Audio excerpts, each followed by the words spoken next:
Welcome back, everybody. Appreciate you joining me. This is part two of a two-part series for UFC 236 coming up this Saturday, April 13th, where I'm going to be covering analysis and predictions for the co-main event and the main event. Kelvin Gastelum versus Israel Adesanya and Max Holloway versus Dustin Poirier.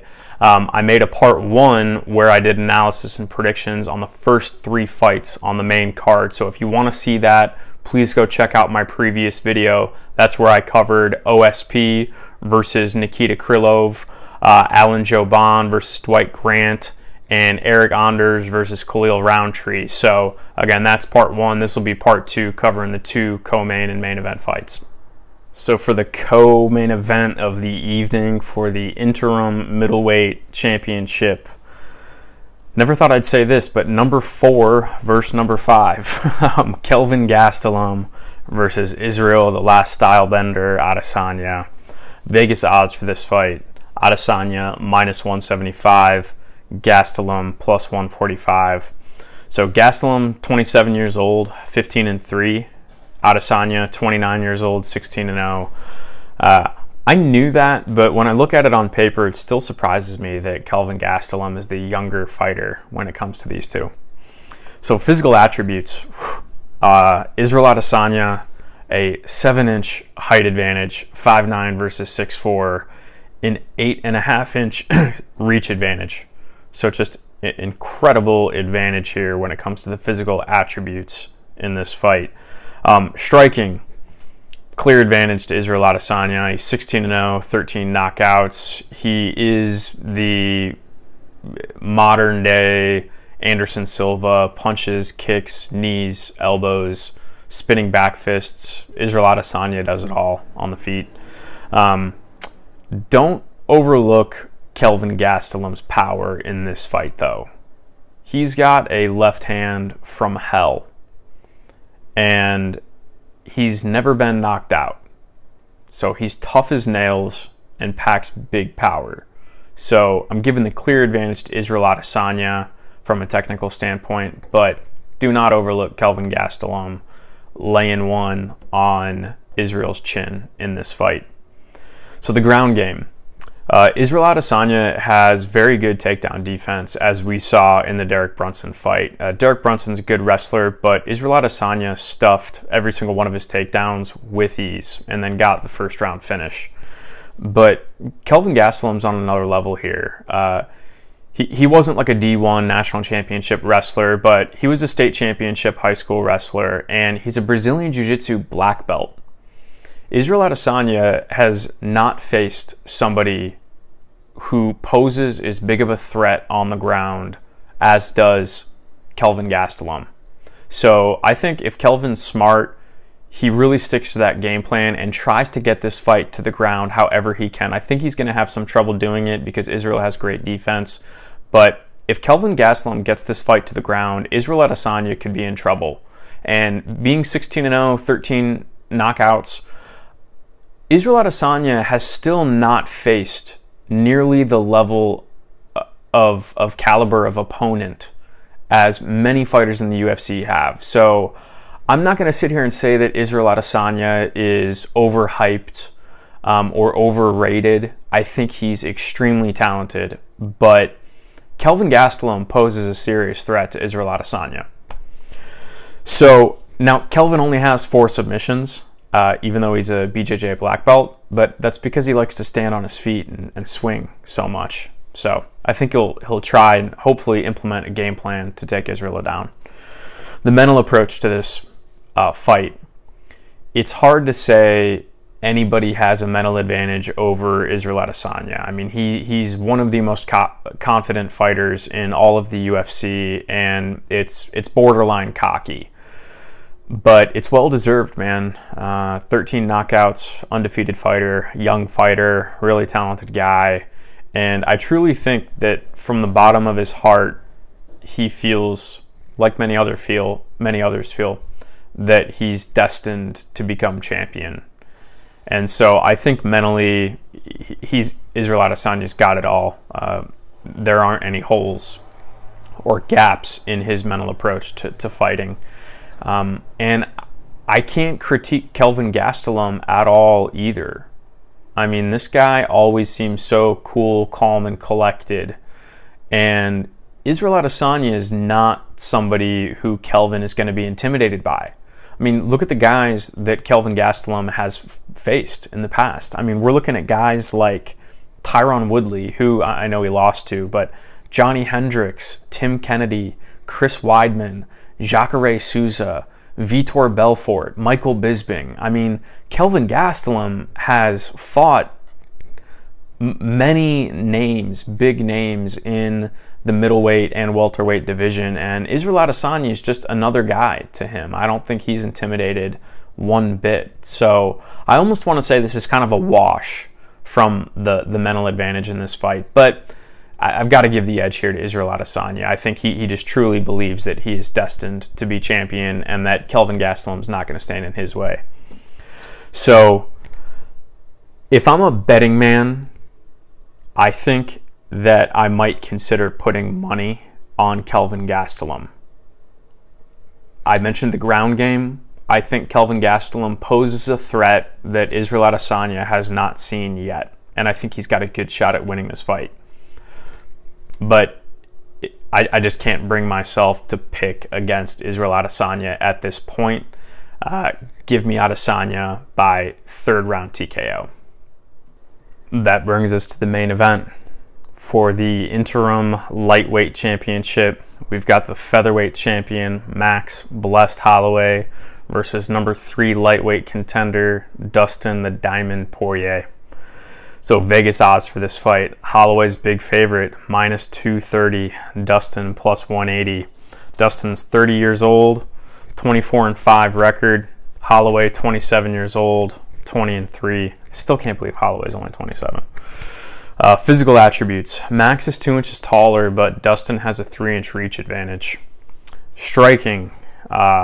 Watch my previous video for the Brian Ortega fight, and you'll know how big of a fan of Max Holloway I am. I think that he is the greatest featherweight of all time. I think he's one of the best strikers we've ever seen in the UFC. This guy throws 3, 4, 5, 6 punch combinations and just takes it to his opponent, whether it's 3 rounds, 5 rounds, the entire time. He's got incredible cardio. Max Holloway is one of the best strikers that I've ever seen in the UFC. He's also got one hell of a chin, too. He's tough as nails. Dustin Poirier is not to be overlooked here, though. Out of his 24 wins in MMA, half of them have been by knockout. He's got 12 knockouts in his MMA career. 2 in a row as well. One over Justin Gaethje, who's maybe the toughest guy in the UFC, and Eddie Alvarez. So Dustin Poirier just seems like the older he gets, the more wiser he gets, and he just becomes a smarter and smarter and smarter fighter. And he's tough as nails too. So do not overlook Dustin Poirier from a striking aspect in this fight. I'm going to touch on that here in a little bit later. Hint, hint. But I got to give the advantage to one of the greatest of all time in Max Holloway when it comes to striking. The ground game. I got to give the clear advantage to Dustin Poirier here. Dustin is a legit black belt in Brazilian Jiu-Jitsu. You know, Max is only a blue belt. Dustin has 7 submissions in his career. You know, Max only has 2. And Dustin Poirier fought Max Holloway. Granted, it was a 20-year-old Max Holloway, but he fought him and he submitted him via triangle armbar. So, you know, Dustin, prior to actual mixed martial artists, competed in jiu-jitsu. So I got to give the clear advantage on the ground here to Dustin Poirier. The mental aspect of this fight, mental advantage, Max Holloway's won 13 fights in a row. But since losing to Conor McGregor, Dustin Poirier, he's won every fight except the Michael Johnson fight. So he's on a roll too. You know, Dustin Poirier's also, he's already beat Max. So he knows deep down on the inside that he can do it. But as I mentioned earlier on this video, you know, I like a guy who's out to get revenge when it comes to preparation for a fight. I think that sometimes fighters who have already beaten one of their opponents might be comfortable and they might think that, oh, I can beat this guy. So I'm just going to go through the motions, go through the camp, get the training done, and I'll go out there, I'll do it again. And I'm not saying that that's how Dustin is right now. As a matter of fact, I don't think that's his approach to this fight. I think he knows that Max Holloway is a completely different fighter than he used to be, and that he's doing everything he can do to prepare for Dustin Poirier's title shot. This is a huge deal to Dustin Poirier.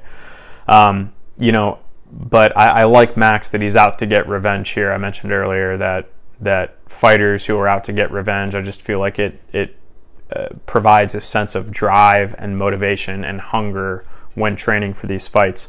You know, it's also Max's opportunity to become a double champ.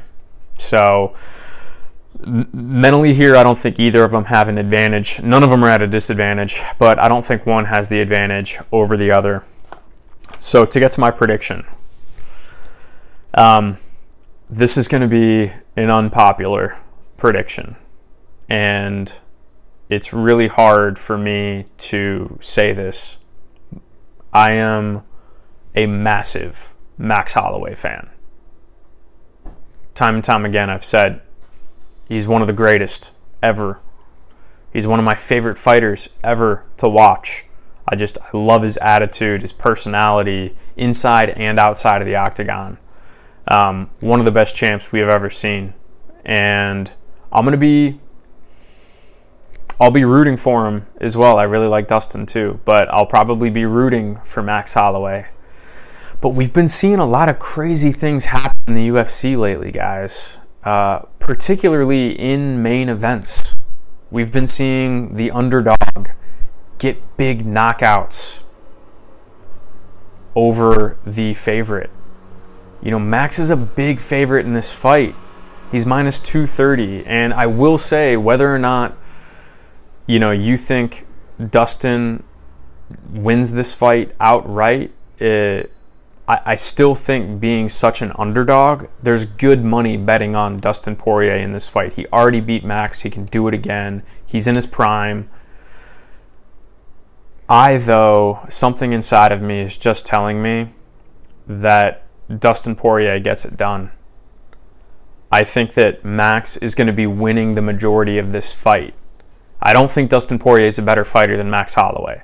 I think Max Holloway is going to be taking it to Dustin. I think he's going to be inflicting damage on Dustin. I think Max Holloway is going to be the Max Holloway that we have come to know and love. I think we're going to see him on Saturday. But as you saw in the Brian Ortega fight, I mean, Brian Ortega is not a powerful striker. He's not weak, but he's not a powerful striker. He even stunned Max Holloway. He landed many terrific combinations on Max Holloway. Max Holloway's defense is not great.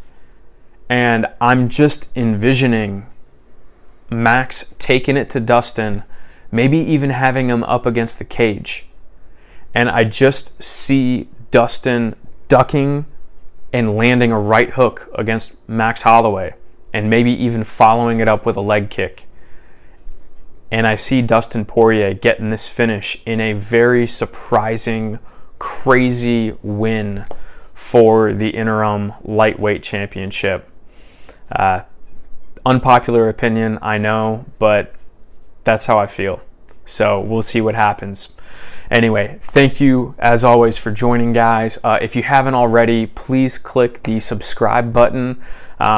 I'm maybe thinking about setting a goal for the channel, hitting 100 subscribers in the next, 2 months or so. This pay-per-view event, maybe the next pay-per-view event. So please hit the subscribe button if you haven't already. And as always, comment below and let me know your thoughts on the fights. Who you think's going to win, how you think they're going to win, and why.